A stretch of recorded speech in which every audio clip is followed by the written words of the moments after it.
네, 오늘 나와주신 두 분 전문가 소개하면서 시작하죠. 오늘은 유진투자증권 서울 WM센터의 김영재 멘토 나와 있고요. 그리고 하이투자증권 스마트 PB센터의 이권희 멘토도 함께하겠습니다. 두 분 어서 오십시오. 자, 오늘 사실 금리 얘기는 거의 안 하죠. 하느니 기준금리는 동결을 했습니다. 6월 달에 이제 미국도 동결을 할 것이냐 가장 큰 이슈인데요. 시장 상황이 이제는 금리 인상은 정점을 찍었다라는 것이고 내려올 것이냐 그리고 경기 침체가 있을 것이냐 말 것이냐 여기에 대한 관심이 더 높은 것 같습니다. 자, 오늘 첫 번째 이 두 분과 나눠볼 얘기는 반도체 얘기를 하려고 합니다. 엔비디아 주가가 지금 장외 거래에서 워낙 좋고 AI라든지 아니면 차세대 반도체라고 하죠. DDR5 뭐 이런 것들과 관련된 이슈가 가장 큰 것 같은데요. 먼저 김영재 멘토께 이와 관련된 이슈를 좀 여쭤보죠. 네, 일단 엔비디아발 훈풍에 따른 반도체로 좀 한정해서 본다 그러면 일단 AI 확장에 따른 그 서버 수요 증가에 따라서 DDR5 네. 수요가 크게 증가할 것으로 일단 예상해 볼 수 있겠고요. 여기에 또 양산후 테스트를 유발시킬 수 있기 때문에 후공정 관련 업체들의 관심이 이어질 것으로 전망해 볼 수 있겠습니다.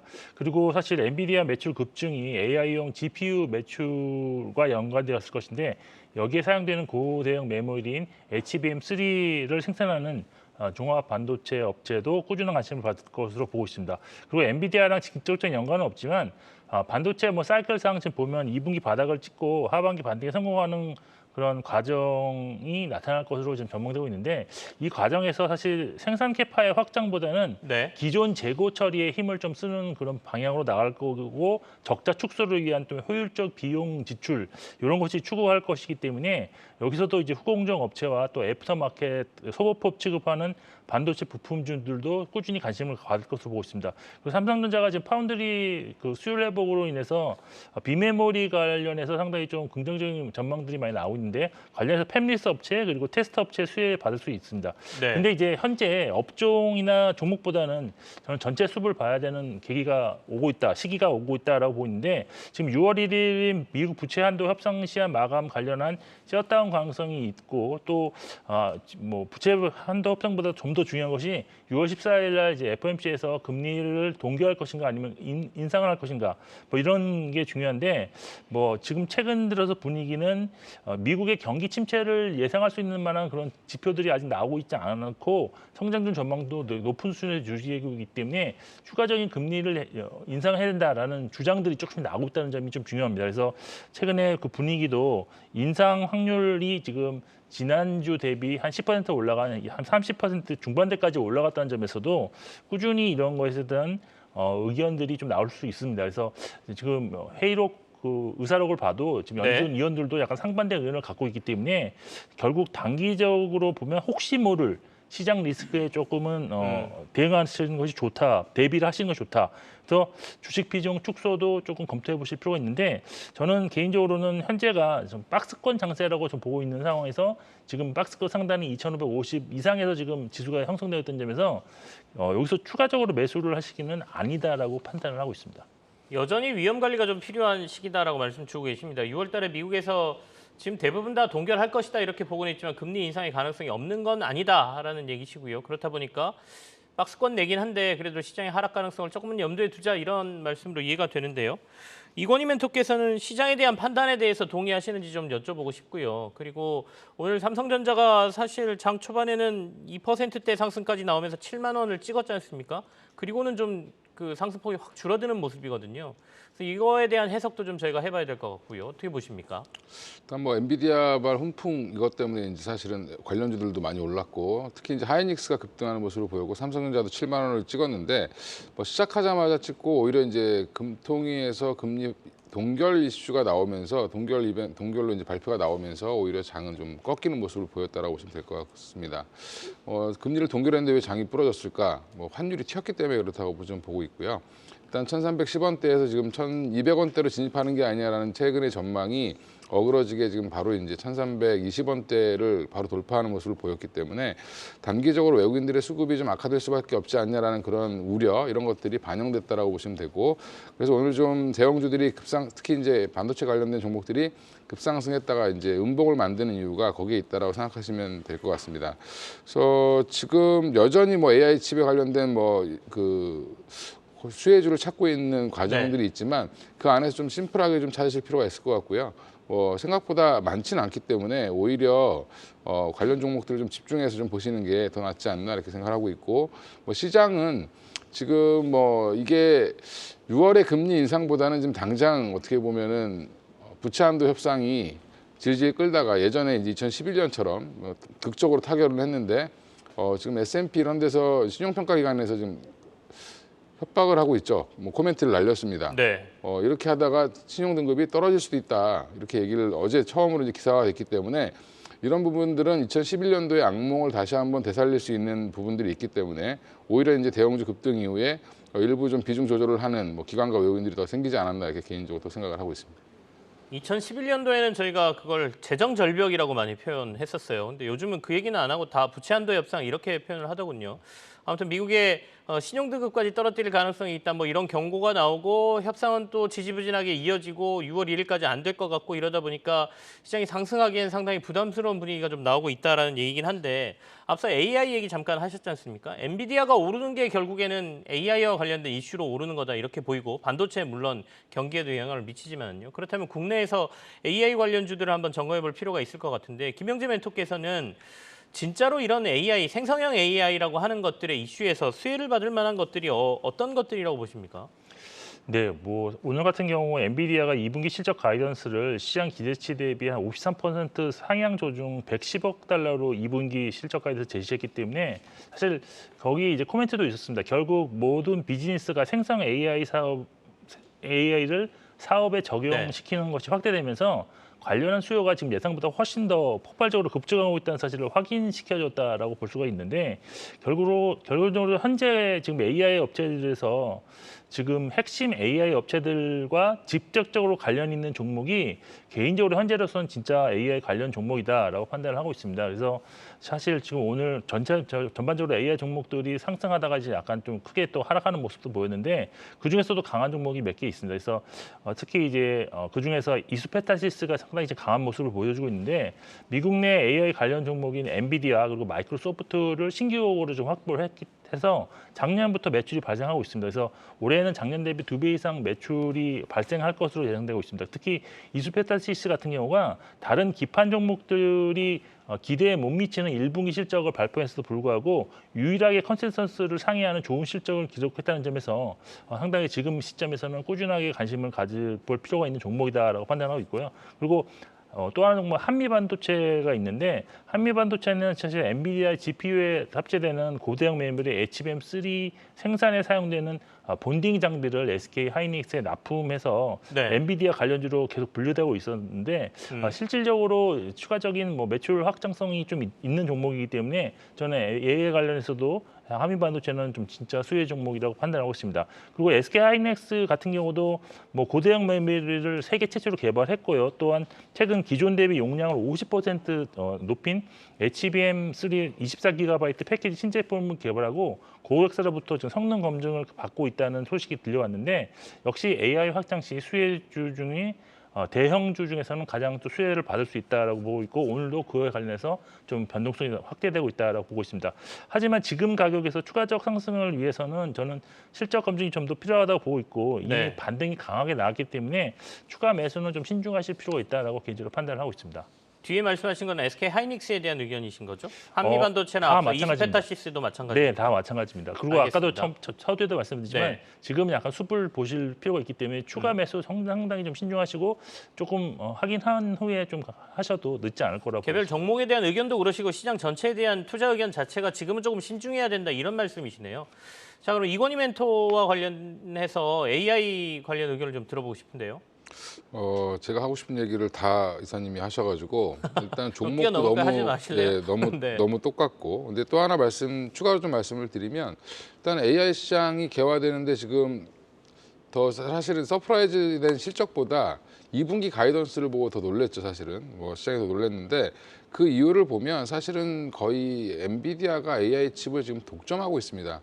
관련돼서 GPU를 만드는 AMD 같은 경우도 삼성과 이제 거래를 하긴 하지만, AI 칩이 지금 엔비디아까지 그 성능까지 따라오려면 좀 시간이 걸린다라는 게 지금 대세고요. 그러다 보니까 당분간은 독점적 지위를 이제 가질 수밖에 없고, 최근에 이제 뭐 우리 생활 주변에도 보면 AI가 굉장히 접목되어 있는 프로그램들이 지금 많이 나오고 있고요.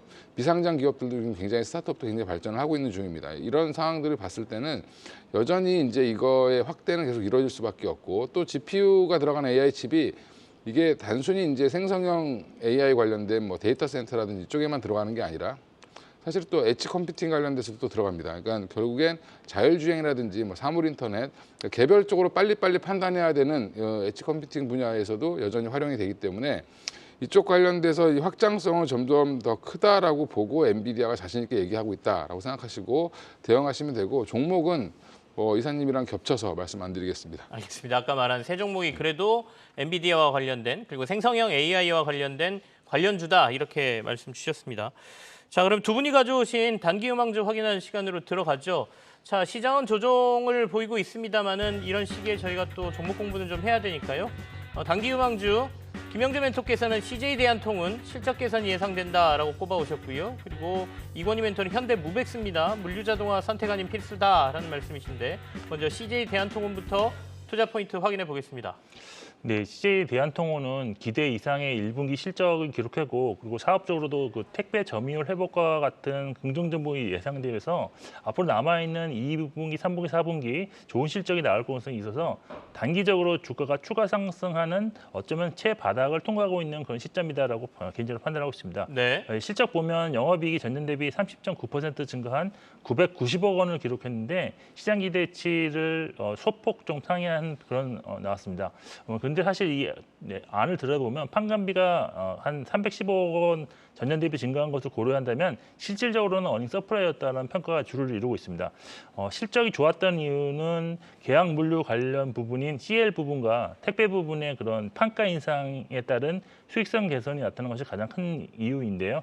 특히 택배가 차지하는 영업이익이 500억 원 정도 가까이 발생해서 전년 대비 한 75% 이상 성장했습니다. 택배 부분 좋은 실적은 전년 대비 한 6.2% 상승한 단가를 인상한 것이 원인이 가장 컸는데, 네. 이런 실적이 2분기 포함해서 향후에도 이어질 가능성이 높습니다. 그 이유는 수익성 회복에 더해서 쿠팡에게 빼앗겼던 택배 점유율이 일부 회복될 것으로 예상되기 때문인데, 동사의 택배 점유율은 작년 말 기준 약 38%로서 2년 전 50%를 상회하는 수준에서 많이 줄어들었던 상황입니다. 하지만 그 동사가 물류센터 확장과 설비 고도를 통해서 처리 용량을 좀 늘리고 있고요. 또 판매자 대신 물류업자가 상품 일괄 처리하는 풀필먼트 사업에도 지금 위탁 판매들이 지속적으로 증가 중인데, 현재 택배 물량 대비 풀필먼트의 물량이 3% 수준에 머무르고 있다는 점에서 추가적 비중 확대에 따른 고성장 기대 가능하다고 보고 있습니다. 올해 예상 영업이익이 전년 대비 한 9% 증가한 4,488억 원이고요. 그리고 2020년부터 꾸준하게 성장하는 모습이 지금 지속되는 것도 긍정적이다. 그리고 무엇보다도 2분기 영업이익이 1,200억 원 이상으로 분기 최대 실적을 예상하는 증권사도 있다는 점에서 네. 주가는 실적 기대감에 꾸준히 우상할 가능성이 좀 있다고 보고 있습니다. 밸류에이션상으로도 지금 역사적 최저 수준인 점, 그리고 수급적으로 5월 이후에 기관 외국인 모두 지금 순매수하고 있다는 점이 매력적이라고 보고 있습니다. 목표가는 한 11만 원 정도 잡을 수 있을 것 같고, 순전은 7만 7천 원 제시해드리겠습니다. 사실 최근 몇 년 사이에 사업 내용이나 안에 혁신이 굉장히 많이 일어나는 게 물류긴 합니다. 로봇도 많이 들어가고 그 안에 시스템 뭐 이런 것들도 많이 변하고요. CJ 대한통운 2분기에 좋은 실적 나올 가능성이 있다라고 보고 계시고요. 목표가 손절가 아까 제시해 주셨는데요. 투자에 참고하시길 바라겠습니다. 그러면 단기 음황주 또 하나 현대무백스 이건희 멘토의 투자 포인트 한번 들어보죠. 일단 지금 현대무백스 최근에 좀 움직임이 좀 있었는데 좀 쉬고 있는 모습을 보이고 있고요. 여전히 이제 물류 자동화 관련된 기업이라고 보시면 뭐 간단하게 생각하시면 될 것 같은데, 역사는 한 30년 정도 됐고요. 이제 모회사는 현대 엘리베이터입니다. 그래서 관련해서 지금 물류 자동화 이제 전문 기업으로 한 30년 동안 역사를 가지고 있는 회사고, 여전히 국내 유일하게 전 사업군의 물류 자동화 솔루션을 제공 가능한 기업, 이미 이력이 다 있다라는 부분이고요. 뭐 냉동 냉장부터 시작해서 뭐 타이어까지 뭐 쭉 전 산업 분야에서 이제 레퍼런스를 갖고 있는 회사입니다.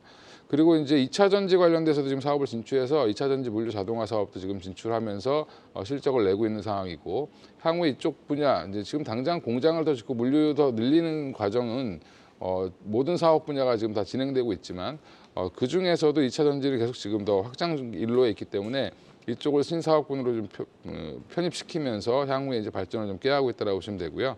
또 이제 우리가 승강장 안전문, 뭐 PSD라고 하는데 승강장 안전문 같은 경우도 이쪽이 한 60% 정도 국내에서 점유하고 있는 회사가 현대무백스인데 이 기술을 가장 처음 도입한 회사도 무백스입니다. 이 회사가 지금 현재 국내는 거의 다 깔았기 때문에 사실은 이제 해외 쪽으로 진출을 하면서 지금 해외 성과를 좀 내고 있고요. 해외 쪽으로도 추가적인 이제 PSD 관련된 사업이 추가 확보가 된다라고 하면 또 실적에서는 조금 더 플러스 될 수 있는 가능성이 있다라고 보시면 될 것 같습니다. 네. 그래서 지금 최근에는 주가가 상승한 이후에 약간 박스권 흐름을 좀 보이고 있는데 다시 한번 재상승 가능할 걸로 예상을 하고 있고 단기 목표가 5,500원 제시해드리고요. 손절가는 4,100원으로 말씀드리겠습니다. 알겠습니다. 단기 유망주로 현대무백스에 대한 투자 포인트 설명을 들었습니다. 1차 목표가는 5,500원에 손절가 4,100원 제시받았습니다. 투자에 참고하십시오. 자, 그럼 조금 더 길게 볼 종목들 한번 살펴볼까요? 중장기 유망주로 두 분께서 종목 하나씩 꼽아 오셨는데요. 확인해 보겠습니다. 자, 김영대 멘토께서는 TKG 휴캠스 1분기 실적 어닝 서프라이즈가 나왔다라는 얘기인데 그 이후에 더 좋아진다는 얘기겠죠. 자, 그리고 이권희 멘토께서는 바닥 탈출 중인 SK 아이테크놀로지를 들고 오셨습니다. TKG 휴캠스부터 투자 포인트 확인하죠. 네, TKG 휴캠스는 국내 질산 부분 1위 기업인데요. 실적이라든지 성장 동력 그리고 밸류에이션 및 고배당 고려 시 안정적으로 중장기적으로 가져갈 수 있는 그런 종목이라고 판단을 하고 있습니다. 먼저 휴캠스가 생산하는 질산이라는 것이 산업 부분의 필수 소재이지만 초기 투자비가 상당하고 인화성이 높은 위험물질이라서 네. 다른 기업들의 그 시장 진입이 쉽지 않다는 특징이 있습니다. 휴캠스는 질산과 질산 화합물 등을 국내외 유수의 그런 화학회사에 장기간 독점하는 계약을 맺고 있어서 불황에도 꾸준한 실적을 유지할 수 있는 기업이다라는 것이 장점입니다. 1분기 실적 영업이익이 전년 대비 37.2% 증가한 486억 원 기록했는데 시장 기대치 약 한 17% 초과하는 어닝 서프라이즈였습니다. 좋았던 원인이 여러 가지가 있었는데요. 가장 큰 원인이 질산 생산 원료인 암모니아 가격이 하락함에 따라서 원가율 개선이 아주 크게 나타났습니다. 암모니아는 주로 천연가스에서 생산이 되는데요. 러시아 우크라이나 전쟁으로 폭등했었던 글로벌 천연가스가 다시 가격이 폭락하므로 암모니아 가격도 고점 대비 절반 이하 수준으로 낮아졌다. 이런 것이 포인트입니다. 새로운 성장 동력도 지금 확인할 수가 있는데요. 최근 노르웨이 BSC사와 2차 전지 소재의 도전제로 사용되는 탄소 나노튜브 생산 공정을 국내에 설립하는 양해각서를 체결해서 2차 전지 사업도 진출을 좀 할 수 있다는 그런 평가가 나오고 있습니다. 네. 또한 올해 4분기에는 질산 생산 능력이 30% 늘어난 173만 톤이 되면서 내년에 한 100억 정도 영업이익이 증가되고요. 또 소강 상태였던 탄소 배출권 판매도 올해 말 또는 내년 초에 재개될 수 있는데 여기에서도 한 100억 정도 영업이익 기대할 수 있다고 합니다. 또한 내년 2분기에는 본행제 우레탄 원료 생산 능력도 30만 톤 증가 예정으로 여기서 영업이익 추가적으로 또 한 200억대 기대할 수 있겠습니다. 안정적인 선정에도 불구하고 현재 주가 PER 한 9.2배 정도 수준인데요. 최근 3개년 평균인 15배보다도 낮은 수준에 머무르고 있어서 네. 또한 여기 안정적 성장이 장기간 이어졌다는 점에서 좀 매력적이다라고 볼 수 있겠습니다. 그리고 안정적인 또 배당도 있는데요. 최근 최근 3년 연속 배당금이 주당 1,000원이었습니다. 그래서 올해 이 정도 수준만 유지되어도 지금 한 4% 이상의 배당 수익률을 예상되는 점에서 전 추가 상승 여력은 충분하다라고 판단하고 있습니다. 목표가는 29,000원, 손절가 21,500원으로 제시해드리겠습니다. 알겠습니다. TKG 휴캠스 목표가 29,000원에 제시해 주셨고요. 전체적으로 봤을 때 저평가 구간에 들어가 있다. 그리고 배당도 좀 높은 거니까 중장기적으로 한번 들고 가보자. 이런 의견으로 저희가 받아들였습니다. 이권희 멘토께서 가져오신 중장기 유망주 SK 아이테크놀로지 확인해 볼까요? 예, 일단 2차 전지 소재주 중에 못 가는 종목들이 보면 그 동박, 그다음에 분리막, 그다음에 전해액 이렇게 크게 한 세 가지로 볼 수 있을 텐데 대부분 다 이유가 보면 중국 관련된 기업들과 경쟁을 하기 때문에 이런 부분들이 좀 안 좋았다라고 보시면 될 것 같고요. 최근에는 이제 중국 쪽에서도 재고가 많이 줄고 있다라는 소식이 좀 나오기 시작했고 또 하나 포인트는 IRA 관련된 세부 시행 규칙이 나오면서 사실은 분리막도 이제는 중국 기업이 배제될 가능성이 높다라는 얘기가 좀 나오고 있습니다. 그러면서 SK 아이테크놀로지가 좀 반등하는 모습을 보이고 있고요. 2023년부터는 이제 분리막 쪽에서 점진적으로 수익이 좀 개선될 걸로 좀 예상을 하고 있고 또 하나는 이제 이게 그동안 부진했던 이유 중에 또 하나의 이유는 그 주 고객사인 SK온이죠. SK온의 가동률이라든지 이런 수율이 좀 잘 안 나오면서 그동안 좀 안 좋았었는데 고전을 좀 했었는데 물량이 이제 늘어나지 못하는 부분들 이런 부분들 때문에 안 좋았다가 지금 굉장히 수율 개선이 지금 되고 있고요. 올라오면서 생산 능력이 좋아지면서 또 한 번에 이제 SK 하이테크놀로지의 이제 실적이 더 올라갈 가능성이 높다라고 보고 있습니다. 또 하나 지금 SK온도 추가 투자를 받으면서 공장 증설을 지속적으로 할 예정이기 때문에 관련해서 SK 하이테크놀로지 동반 성장 가능할 걸로 예상을 하고 있고요. 25년에는 이제 SK 하이테크놀로지도 본격적으로 미국에 공장을 지을 준비를 하고 있기 때문에 향후에 좀 중장기로 보시면 SK 하이테크놀로지 그동안 바닥권에 있던 부분들이 좀 탈출하는 계기가 좀 마련되지 않았나 이렇게 개인적으로 생각을 하고 있습니다. 네. 자, 1차 목표가 13만 원, 손절가는 8만 원으로 SK 하이테크놀로지 중장기 유망주로 이건희 멘토께서 소개하셨습니다. 투자에 참고하십시오. 2차 전지주들이 이제 좀 주춤주춤하면서 올라갈 것, 안 올라갈 것 또 구분되는 시점이기 때문에 관련주들 중에 하나씩 또 챙겨 놓으시는 것도 나쁘지 않을 것 같습니다. 자, 김영재 멘토 그리고 이건희 멘토와 함께한 시간은 여기서 마무리하죠. 두 분 고맙습니다.